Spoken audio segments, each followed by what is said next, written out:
আসসালামু আলাইকুম ওরহমতুল্লাহি ওবারকাতু। সুপ্রিয় শিক্ষার্থী ভাইয়া আপুরা, তোমরা সকলেই কেমন আছো? আশা করি আল্লাহর অশেষ মেহেরবানিতে তোমরা সকলেই ভালো আছো, সুস্থ আছো। ইকরা বিসমি রব্বিকাল্লাযীনা খলাক। শুরু করতেছি সেই মহান প্রতিপালকের নামে, যিনি আমাদেরকে সৃষ্টি করেছেন। তো সুপ্রিয় শিক্ষার্থী ভাইয়া আপুরা, তোমরা বোর্ডে দেখতেই পারছো যে আজকে আমরা কতটা ইম্পর্টেন্ট একটা কোর্স নিয়ে তোমাদের সামনে হাজির হয়েছি। সেটি হচ্ছে অর্গানিক কেমিস্ট্রি 1, অর্থাৎ জৈব রসায়ন 1। যারা কেমিস্ট্রি ডিপার্টমেন্টে আছো তাদের ক্ষেত্রে এটি হচ্ছে মেজর ফার্স্ট ইয়ারের একটা সাবজেক্ট।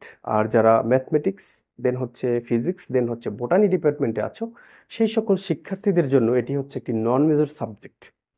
তো ভাইয়া, আমরা আমাদের মূল লেসন শুরু করার আগে এই জৈব রাসায়নিক 1 নিয়ে বা এই জৈব রাসায়নিক 1-এর একটু গুরুত্ব নিয়ে আলোচনা করতে চাই।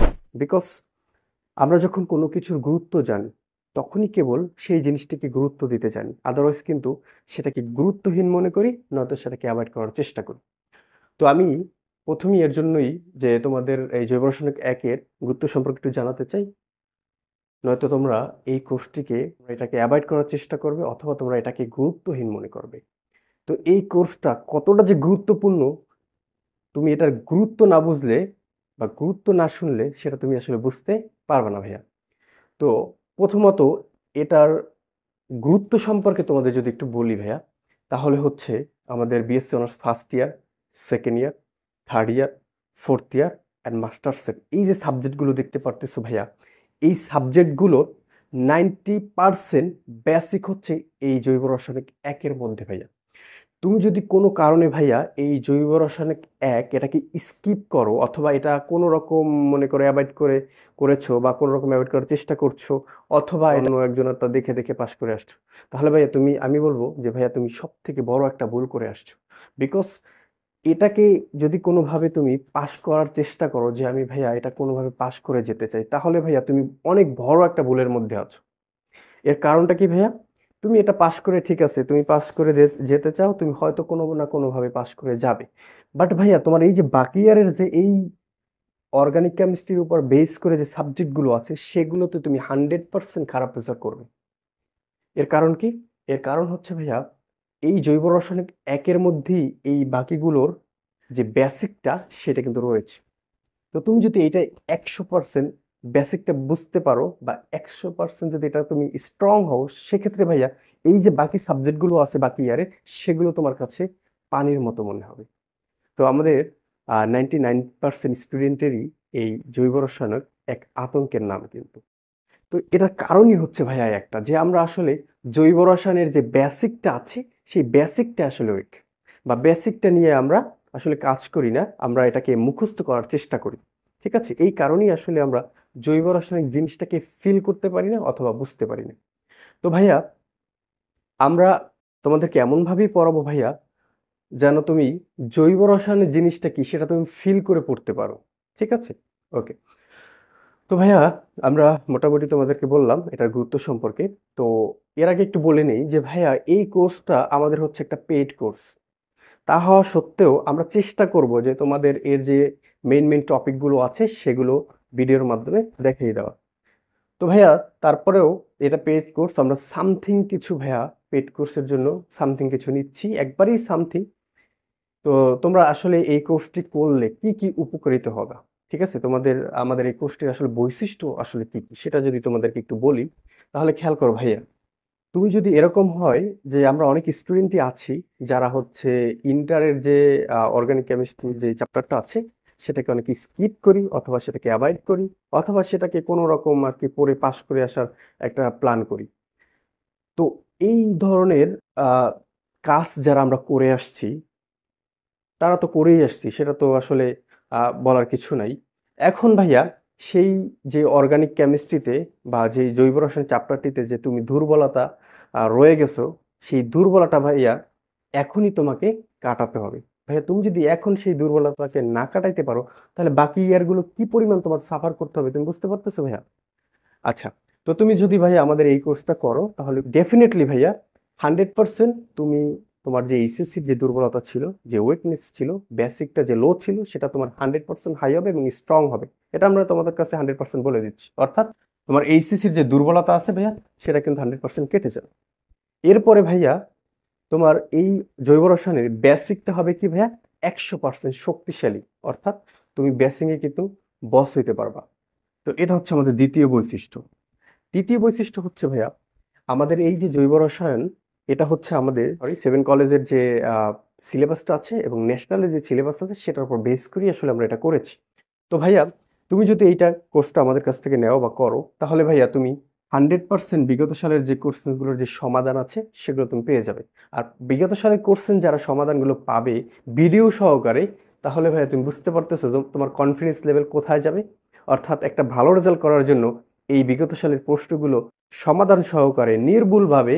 এরপরে ভাইয়া তৃতীয় যে ব্যাপারটা আছে, চতুর্থ যে ব্যাপারটা আছে সেটা হচ্ছে ভাইয়া তুমি 100% নিশ্চিত থাকো যে তুমি যদি এই কোর্সটা নেওয়া ভাইয়া বা কোর্সটি করো, তাহলে তুমি 100% একাডেমিক যে রেজাল্ট আছে সেটা তুমি ভালো করতে পারবে নিঃসন্দেহে।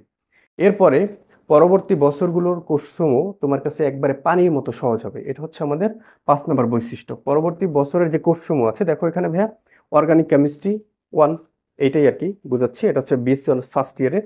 দেন হচ্ছে অর্গানিক কেমিস্ট্রি 2, এটা হচ্ছে আমাদের সেকেন্ড ইয়ারের কোর্স। এখানে ভাইয়া তুমি 60 থেকে 70% কি হবে ভাইয়া, 60 থেকে 70% উপকারিত হবে এই কোর্সের বেসিক থেকে। ঠিক আছে, এরপরে যেটা আছে ভাইয়া সেটা হচ্ছে আমাদের 3 নম্বরের যে কোর্সটা আছে সেটা হচ্ছে অর্গানিক রিয়াকশন মেকানিজম। এই যে কোর্সটি আছে এই কোর্সটি হচ্ছে আমাদের থার্ড ইয়ারের একটা কোর্স। ঠিক আছে, তো এইটার বেসিকের উপর ডিপেন্ড করেই এইটা হচ্ছে তুমি 90% ভাইয়া বা 95% তুমি কভার করতে পারবে। অর্থাৎ এই থার্ড ইয়ারে তোমার বেশি ঝামেলা পোহাতে হবে না, বেশি পড়াশোনাও করতে হবে না এই কোর্সের উপরে। জাস্ট একটু এই আমাদের যে ফার্স্ট ইয়ারের কোর্সের যে নোটগুলো আছে সেগুলো জাস্ট একবার রিভাইজ করবা, তাহলে ভাইয়া ওকে। এরপরে ভাইয়া চতুর্থ ইয়ারে বা ফোর্থ ইয়ারে যে সাবজেক্টটা আছে সেটা হচ্ছে ভাইয়া অর্গানিক রিয়াকশন মেকানিজম 2। এটাও ভাইয়া তুমি 90 থেকে 95% ভাইয়া উপকারিত হবে এইটার উপর ডিপেন্ড করে। অর্থাৎ এইটার বেসিকটা যদি তুমি স্ট্রং করতে পারো তাহলে ভাইয়া এটা তোমার কাছে পানির মতো লাগবে। ঠিক আছে, এরপরে দেখো আমাদের 5 নম্বর যে কোর্সটা আছে সেটা হচ্ছে organic reaction mechanism and stereochemistry. Same, এটাও সেম, এটাই তুমি প্রায় দেখো 90% তোমার কভার হয়ে যাবে যদি তুমি এই কোর্সটি নাও অথবা এই কোর্সটি করো। কারণ তোমার বেসিকগুলো 100% স্ট্রং হবে, আর বেসিকগুলো স্ট্রং হলে এই সাবজেক্টগুলো তোমার কাছে একবার পানির মতো মনে হবে। ঠিক আছে ভাইয়া, আশা করি তোমাদেরকে বোঝাতে পেরেছি। এরপরে দেখো 6 নম্বরে আমাদের যে বৈশিষ্ট্যটা আছে ভাইয়া সেটা হচ্ছে প্রভাষক সহায়ক হবে, রিটেনের জন্য 100% কমন পাবে। অর্থাৎ আমরা যে কম্পিটিটিভ যেই কেমিস্ট্রি ডিপার্টমেন্ট রিলেটেড কম্পিটিটিভ যে এক্সামগুলো দেই, অথবা আমরা যে নিবন্ধন যে শিক্ষক নিয়োগে যে কেমিস্ট্রি সাবজেক্টটার উপরে যে পরীক্ষা দিই, সেখান থেকে ভাইয়া এই যে কেমিস্ট্রি আমাদের অর্গানিক কেমিস্ট্রির যে যেভাবে আমরা করেছি বা নোটগুলো যেভাবে সাজিয়েছি, তার মধ্যে থেকেই ভাইয়া বিগত সালের সকল কোর্সেসগুলি কিন্তু এই তোমার প্রভাষক রিটেনে আসছে। ঠিক আছে, তুমি এটা মিলিয়ে নিতে পারবে। তো তোমার যদি ইচ্ছা থাকে যে না ভাইয়া আমি পরবর্তীতে কোনো একজন কেমিস্ট্রি টিচার হতে চাই, তাহলে ভাইয়া এটা তোমার 100% পড়তে হবে। এবং এই বেসিকটা যদি থাকে বা এটা যদি তুমি পড়ো, তাহলে ভাইয়া তোমার আমি মনে করি যে অর্গানিক কেমিস্ট্রির জন্য তোমার আর মার্ক নিয়ে চিন্তা করতে হবে না। এরপরে 7 নম্বরের যে বেসিকটা আছে খুবই খুবই ইম্পর্টেন্ট একটা 7 নম্বরের যে বৈশিষ্ট্যটা, এটা হচ্ছে তোমাদের জন্য স্পেশাল। সেটা হচ্ছে কি ভাইয়া, তুমি যদি এই কোর্সটায় 3.7 পাও, দেখো তুমি যদি 3.7 পাও আউট অফ 4, অর্থাৎ তুমি যদি 4-এর মধ্যে 3.7 পাও ভাইয়া, তাহলে আমাদের এই যে কোর্সটি আছে এটা তোমার জন্য একদমই ফ্রি। কোনো ধরনের কোনো টাকা তোমাকে দিতে হবে না ভাইয়া, তোমার জন্য 100% ফ্রি। এবং তোমার জন্য রয়েছে একটা আকর্ষণীয় গিফট। এই যে দেখো, তোমার জন্য থাকছে একটা আকর্ষণীয় পুরস্কার। সেটা আমরা বলবো না, তুমি যখন ভালো রেজাল্ট করবে তখন তোমার কাছে অটোমেটিকলি পৌঁছে যাবে। এরপরে ভাইয়া 8 নম্বরে যেটা আছে সেটা হচ্ছে যারা এই কোর্সটায় 3.5 পাবে আউট অফ 4, অর্থাৎ 4-এর মধ্যে যারা 3.5 পাবে, আমরা যদিও এই কোর্সটার জন্য একদম সামথিং একটা ফি নিচ্ছি, তারপরে ভাইয়া যারা 3.5 পাবে তাদের জন্য আমরা 50% ডিসকাউন্ট এই কোর্সটা দিয়ে দেবো। এই কোর্সটার মূল্য যদি তোমার 500 হয়, তাহলে ভাইয়া তুমি এখান থেকে মাইনাস দিচ্ছ 250, অর্থাৎ তুমি 215 টাকায় এই কোর্সটি পেয়ে যাচ্ছ যদি তুমি এই 3.5 পাও। ঠিক আছে, আচ্ছা, এটা হচ্ছে তুমি পরীক্ষার পরে যদি আমাদেরকে প্রমাণ সহ দেখাইতে পারো, তাহলে ভাই আমরা 50% তোমাদের ক্যাশ ব্যাক করে দেব ইনশাল্লাহ। তো সর্বশেষ যেই বৈশিষ্ট্যটা আমাদের আছে ভাইয়া সেটা দেখো এখানে, কালার কোডেড নোট প্রদান, অর্থাৎ আমরা যে এই অর্গানিক কেমিস্ট্রির যে তোমাদেরকে পড়াচ্ছি সেটি হচ্ছে আমরা বিভিন্নভাবে কালার কোডের দ্বারা নোট করেছি, অর্থাৎ বিভিন্ন কালারিং পেন দ্বারা নোট করেছি, যার ফলে তোমার বিষয়টা ধরার সহজ হবে, তুমি সহজেই এটা মুখস্থ করতে পারবে, সহজেই মনে রাখতে পারবে ভাইয়া। সেই কারণেই আমরা এটাকে কালার কোডেড করেছি। আশা করি ভাইয়া তোমরা বুঝতে পারছো যে জৈব রসায়ন যেই বৈশিষ্ট্যগুলো সেগুলো তোমরা বুঝতে পেরেছো, এবং জৈব রসায়নের যে গুরুত্বটা সেটাও আশা করি তোমরা বুঝতে পেরেছো, যে বাকি ইয়ারের সাবজেক্টগুলো কতটা তোমার হেল্পফুল হবে এই জৈব রসায়ন একের ক্ষেত্রে। আর তুমি যদি কোনো রকম ভাইয়া যে কোনো রকম ওই মানুষেরটা দেখা অথবা কোনো রকম একটু পইরা পইরা কমন পইরা মনে পাস করে যাও, তাহলে ভাইয়া বাকি ইয়ারগুলোতে তুমি 100% ধরা খাবা, একটা না একটা ইয়ার গিয়ে তুমি একটা ফেল মারবা। সো আগে থেকে আমাদের সতর্ক হওয়া উচিত। ঠিক আছে, ওকে। তো এই ছিল আমাদের কোর্সের গুরুত্ব প্লাস হচ্ছে বৈশিষ্ট্য। এবার শুরু করব আমরা আমাদের main lesson. So let's see. যেহেতু ভাইয়া আমরা জৈব যৌগ পড়ছি, তাহলে অবশ্যই আমাদের জানা উচিত যে জৈব যৌগ জিনিসটা আসলে কি। তো চলো দেখি জৈব যৌগ আসলে কি। দেখো, কার্বন এবং হাইড্রোজেন সমন্বয়ে গঠিত যৌগকে হাইড্রোকার্বন বলে ও এদের জাতকসমূহকে একত্রে জৈব যৌগ বলে। অর্থাৎ ভাইয়া কার্বন এবং হাইড্রোজেন যদি একত্রে থাকে তাদেরকে আমরা বলতে পারি হাইড্রোকার্বন, এবং এদের থেকে যারা তৈরি হবে, এদের থেকে যারা আসবে সবাই হচ্ছে ভাইয়া জৈব যৌগ। ফর এক্সাম্পল হিসেবে আমরা যদি দেখাই CH4 মিথেন, এটা কিন্তু একটা জৈব যৌগ, এখানে শুধু কার্বন এবং হাইড্রোজেন আছে। এরপর যদি খেয়াল করো CH2 ডবল বন্ড CH, এটা কিন্তু ভাইয়া অ্যালকিন গোত্রের একজন সদস্য, অর্থাৎ এটাও কিন্তু জৈব যৌগ। এখানেও কিন্তু শুধু কার্বন এবং হাইড্রোজেন দ্বারাই আমাদের জৈব যৌগটা গঠিত হয়েছে। এরপর যদি খেয়াল করো ভাইয়া CH ট্রিপল বন্ড CH, এটা হচ্ছে আমাদের অ্যালকাইন গোত্রের, এটাও একটা জৈব যৌগ। এখানে শুধুমাত্র কার্বন এবং হাইড্রোজেন দ্বারাই যৌগ গঠিত হয়েছে, তারপর এটা জৈব যৌগ। এরপরে দেখো আমাদের কিছু পরমাণু আছে, আমি যদি এখানে একটু দেখাই, সেটি হচ্ছে পন্স PONS, অর্থাৎ ফসফরাস, অক্সিজেন, নাইট্রোজেন এবং সালফার। এরাও যদি এদের সাথে থাকে ভাইয়া তাহলেও সেটাও কিন্তু জৈব যৌগ। অর্থাৎ এই CH তো আসেই, তাদের সাথে এক্সট্রা কিছু এই পরমাণুগুলো আছে, তাহলে তারাও হবে জৈব যৌগ। ফর এক্সাম্পল হিসেবে আমরা বলতে পারি CH3OH। দেখো ভাইয়া এটা হচ্ছে অ্যালকোহলীয় গ্রুপ, এখানে কিন্তু CH কার্বন এবং হাইড্রোজেন ছাড়াও একটা অক্সিজেন কিন্তু আছে ভাইয়া, এটা কিন্তু জৈব যৌগ। এরপর খেয়াল করো ভাইয়া CH3NOH2, এটা কিন্তু অ্যামিন ভাইয়া, এখানে কিন্তু কার্বন এবং হাইড্রোজেন ছাড়াও নাইট্রোজেন পরমাণুটা কিন্তু আছে ভাইয়া, তাহলে এটাও কিন্তু ভাইয়া আমাদের জৈব যৌগ। এবার দেখো C6H5, এবং এখানে একটা আছে সালফার, এটাও কিন্তু ভাইয়া জৈব যৌগ। ঠিক আছে, এবার দেখো CH3COOH, এখানে কিন্তু দেখো কার্বন আর হাইড্রোজেন ছাড়াও কিন্তু অক্সিজেন পরমাণু আছে, তাহলে এরাও সবাই কি হবে জৈব যৌগ। ব্যাপারটা আরও তোমরা ক্লিয়ার হবে যখন আমরা জৈব যৌগ নিয়ে বিস্তারিত আলোচনা করব, সেক্ষেত্রে তো জৈব যৌগ জিনিসটাকে একবারে তোমরা পানির মতো বুঝতে পারবে। তো এখানে আমরা মোটামুটি জানলাম যে জৈব যৌগ আসলে জিনিসটা কি। এরপরে খেয়াল করো, তো আসলে কার্বন এবং হাইড্রোজেন থাকলে কি জৈব যৌগ, আদারওয়াইজ কি জৈব যৌগ হবে না? ডেফিনেটলি হবে। দেখো এখানে কিছু আমরা এইচবিহীন অর্থাৎ হাইড্রোজেনবিহীন জৈব যৌগ লিখেছি, COCl2 CCl3NO2, সরি এখানে NO2 হবে নাইট্রোমূলক, দেন হচ্ছে CCl4 CFC, এরা সবাই কিন্তু জৈব যৌগ, এদের ভিতরে কিন্তু হাইড্রোজেন নেই, তারপরে কিন্তু এরা জৈব যৌগ। বিকজ এদের সাথে একটা সময় ভাইয়া হাইড্রোজেন ছিল, তারা প্রতিস্থাপিত হয়ে দুইটা ক্লোরিন আসছে, দেন হচ্ছে এখানে তিনটা ক্লোরিন, একটা নাইট্রোমূলক আসছে, এখানে হাইড্রোজেনগুলো প্রতিস্থাপিত হয়ে চারটা ক্লোরিন পরমাণু আসছে, তারপর হচ্ছে CFC ক্লোরোফ্লোরোকার্বন। তো এখানে দেখো এগুলো কিন্তু একটা সময় হাইড্রোজেন ছিল, তারা বিক্রিয়া করে হয়তো হাইড্রোজেনকে প্রতিস্থাপিত করে একটা নতুন যৌগ তৈরি করছে, তারপরেও কিন্তু এরা ভাইয়া জৈব যৌগ। ঠিক আছে, এরপর খেয়াল করো আরও কিছু যৌগ আছে যেগুলো আসলে কার্বন এবং হাইড্রোজেন থাকা সত্ত্বেও তারা কিন্তু জৈব যৌগ নয়। যেমন খেয়াল করো NH2CO3, এখানে দেখো হাইড্রোজেন এবং কার্বন আছে, কিন্তু তারপরেও এটা কিন্তু জৈব যৌগ নয়, এটা হচ্ছে অজৈব যৌগ। তারপর খেয়াল করো NH4CNO, অর্থাৎ এটা হচ্ছে অ্যামোনিয়াম সায়ানেট, এটার ভিতরে কিন্তু ভাইয়া কার্বনও আছে, হাইড্রোজেনও আছে, তারপর কিন্তু এটা জৈব যৌগ নয়, এটা হচ্ছে অজৈব যৌগ। দেন হচ্ছে কার্বন ডাইঅক্সাইড, এর ভিতরে তো হাইড্রোজেন নেই, এটা অজৈব যৌগ। তারপর ক্যালসিয়াম কার্বনেট, এরাও হচ্ছে অজৈব যৌগ। এরপর আরও কিছু থাকতে পারে যেগুলো হয়তো আমরা এখানে বোর্ডে লিখিনি। তো তোমরা জানতে পারবে আস্তে আস্তে যখন পড়বে তখন জানতে পারবে যে কোনগুলো জৈব যৌগ কোনগুলো জৈব যৌগ নয়।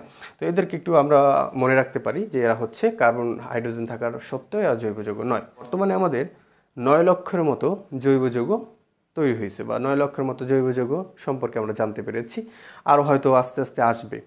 আচ্ছা, এখন এই জৈব যৌগ আসলে আমাদের কি কাজে লাগে ভাইয়া? আমাদের দৈনন্দিন জীবনের প্রত্যেকটি কাজেই আসলে জৈব যৌগ প্রয়োজন হয়। যেরকম ভাইয়া ফর এক্সাম্পল হিসাবে বলতে পারি যে এই যে আমি পাঞ্জাবিটা পরেছি, এখানেও কিন্তু ভাইয়া আমাদের জৈব যৌগ আছে।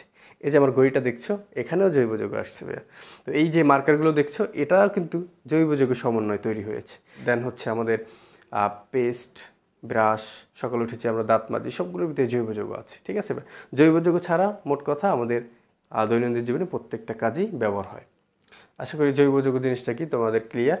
এরপরে যাব আমরা আমাদের পরবর্তী টপিক। এবার আমরা জানবো জৈব যৌগের উৎপত্তি এবং ইতিহাস সম্পর্কে।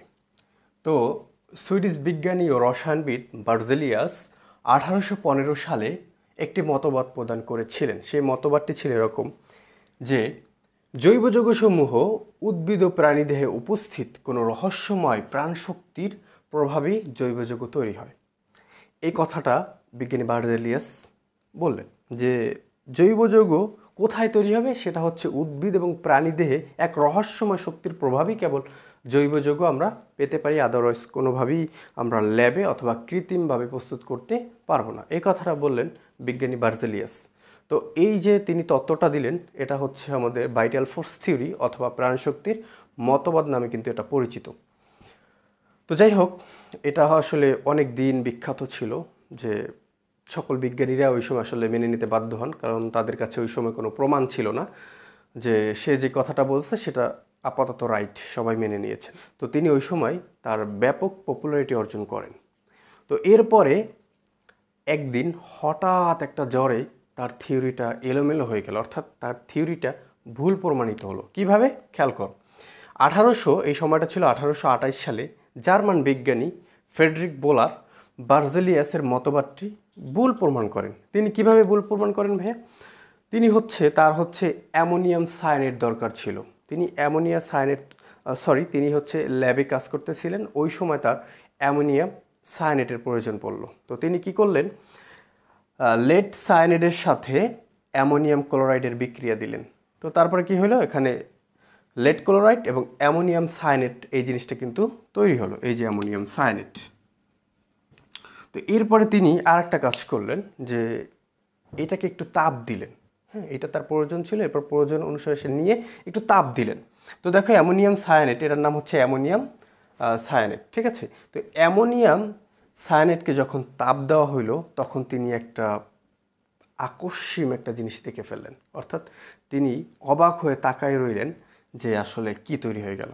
তো খেয়াল করো, তিনি যখন এই অ্যামোনিয়াম সায়ানেটকে তাপ দিচ্ছেন, তিনি তখন পেয়ে গেলেন ইউরিয়া, অর্থাৎ এই জিনিসটাই পূর্ণবিন্যাস হয়ে ইউরিয়া তৈরি হলো। এটা হচ্ছে আমাদের ইউরিয়ার সংকেত। তো ইউরিয়া হচ্ছে একটা ভাইয়া জৈব যৌগ। তো ব্যাপারটা আকস্মিক না যে বিজ্ঞানী বার্জেলিয়াস তিনি বললেন জৈব যৌগ কোনোভাবেই ল্যাবে প্রস্তুত করা যাবে না, কিন্তু বিজ্ঞানী বোলার তিনি কিন্তু যে কোনোভাবেই হোক না কেন, তার প্রয়োজনে বা অপ্রয়োজনে তিনি কিন্তু অ্যামোনিয়াম সায়ানেট থেকে ইউরিয়া প্রস্তুত করে ফেললেন, অর্থাৎ তিনি কিন্তু ল্যাবে জৈব যৌগ প্রস্তুত করে ফেললেন। তো এভাবে আসলে জৈব যৌগ আসছে। এরপরে অনেকেই এই জৈব যৌগ তৈরি করেছে, যেরকম কোলভে, তিনি কার্বন হাইড্রোজেন দ্বারাও জৈব যৌগ তৈরি করেছেন। দেন বার্থেলো, তিনি অনেক অজৈব যৌগ থেকে ল্যাবে জৈব যৌগ প্রস্তুত করেছেন।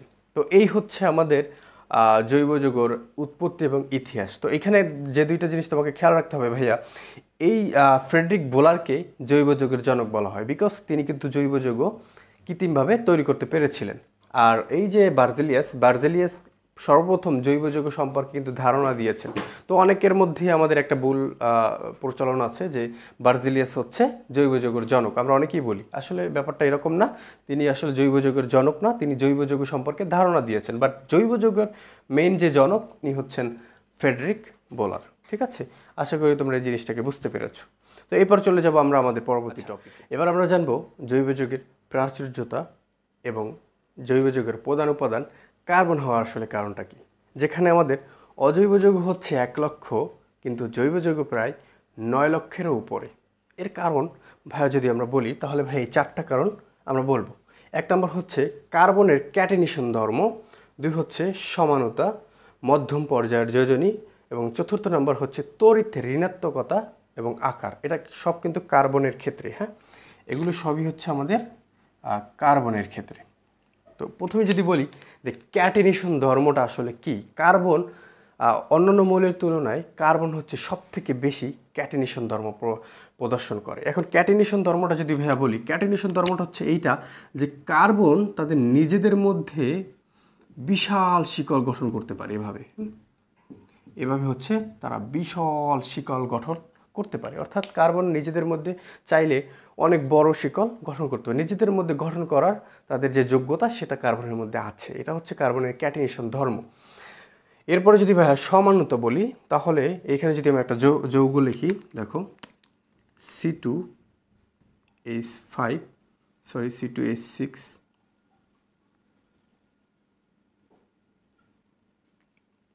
তো এখানে আমরা একটা যৌগ লিখছি C2H6O। তো এই যে একটা যৌগ, দেখো ভাইয়া খেয়াল করো, এই যে একটা যৌগ, এটা থেকে 2টা যৌগ আসতে পারে। এক হচ্ছে CH3CH2OH, আর একটা আসতে পারে CH3OCH3। একটু খেয়াল করো ভাইয়া যে এখানে এই যে যৌগটা, এই যৌগটার সংকেতটা আসলে কি। 2টা কার্বন এবং হাইড্রোজেন হচ্ছে 6টা এবং একটা অক্সিজেন, এটা কিন্তু একটা যৌগ। তো এই যৌগটা থেকে 2টা যৌগ তৈরি হয়েছে। এখানে একটা হচ্ছে CH3CH2OH, এখানে কিন্তু 6টা হাইড্রোজেন, 2টা কার্বন এবং একটা অক্সিজেন আছে। এখানেও খেয়াল করো ভাইয়া, এখানেও এই যৌগটার ক্ষেত্রেও 6টা হাইড্রোজেন, 2টা কার্বন এবং একটা অক্সিজেন আছে। কিন্তু ভাইয়া একই সংকেত থেকে কিন্তু এই 2টা যৌগ আসছে, বাট 2টার ধর্মটা হচ্ছে ভিন্ন। এইটা হচ্ছে ভাইয়া অ্যালকোহল আর এইটা হচ্ছে ইথার, ডাইমিথাইল ইথার, আর এটা হচ্ছে অ্যালকোহল। তো ভাইয়া অ্যালকোহল এবং ইথারের ধর্মটা সম্পূর্ণ আলাদা। তো খেয়াল করো তো ভাইয়া, একই যৌগ থেকে 2টা ভিন্ন যৌগ তৈরি হয়েছে যাদের সংকেত পরস্পরের আলাদা, কিন্তু আণবিক সংকেত কিন্তু ভাইয়া এক। 2টার ভিতরে 2টা কার্বন, 6টা হাইড্রোজেন এবং একটা অক্সিজেন আছে, আণবিক সংকেত এক। এদেরকে পরস্পরের সমানতা বলে। তারপর আমরা এটা আপাতত জানলাম, বাট এটার বিস্তারিত আলোচনা আমাদের সামনে আছে। এরপর হচ্ছে ভাইয়া মধ্যম পর্যায়ের যোজনী। কার্বনের যোজনী হচ্ছে ভাইয়া 4। কার্বনের যোজনী হচ্ছে 4।